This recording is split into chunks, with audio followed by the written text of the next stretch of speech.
Hi guys! So this is our day 25. Yes, malapit na tayo ng Learning QuickBooks in 30 days in 60 seconds. For today's video, I will teach you now kung paano kayo gagawa ng purchase order. Para saan ba yung purchase order at kailan ba siya kailangan gamitin ng isang business? Tara, alamin natin.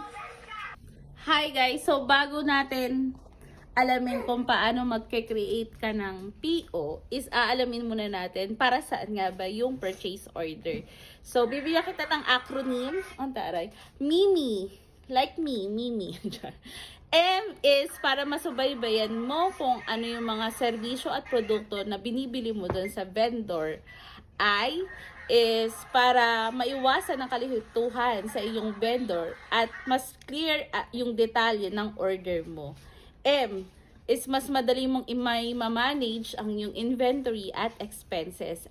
At I is i-convert mo ngayon yung PO na yan papunta sa bill. Kaya mas madali mo siyang mai-record sa QuickBooks mo. So alam na natin yung para saan, kung para saan yung purchase order. Now, I will teach you how to create your first PO. Hello guys! So, nandito tayo sa ating dashboard. Kapag nakita niyo yung PO is wala kayong makitang PO dun sa mga QuickBooks nyo, i-check nyo muna dito sa gear icon. Under gear icon, punta kayo dito sa company settings. Tapos, punta kayo rito sa may expenses. Kailangan, kung gagamit kayo ng PO, naka-on dapat ang purchase order. So, yan. Dahil yan naka-on naman na siya, puntahan natin itong new. Click nyo yung new, tapos click nyo yung purchase order. Yan. So, ito, kadalasang binibigay ito sa vendor mo, kaya kailangan ng details dito ng vendor.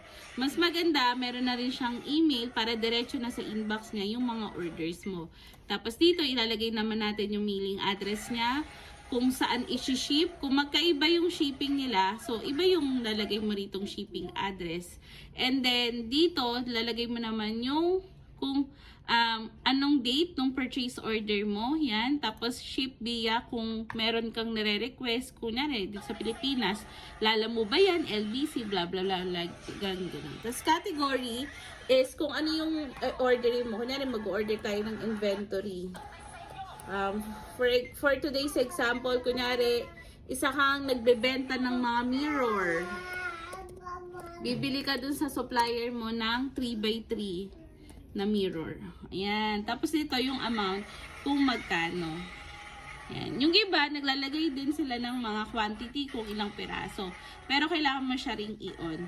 Tapos kapag may mga details ka na in everything, pwede ka rin mag-attach dito ng documents mo pertaining to that purchase order. And then save and close mo na lang.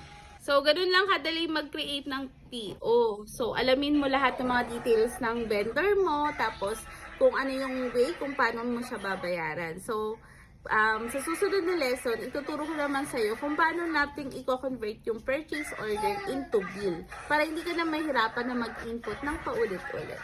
So, thank you so much for today's video. If ever na nakatulong sa iyo tong video na to, mag-comment ka naman dyan sa video ito. Tapos, para ma-share din natin to sa iba. At if ever may kakilala ka din na gusto mag-bookkeeper at walang idea kung ano yung QuickBooks at gusto nilang matuto ng QuickBooks, i-share mo na rin sa kanila tong video na to. So, maraming salamat. See you on the next video. Bye-bye!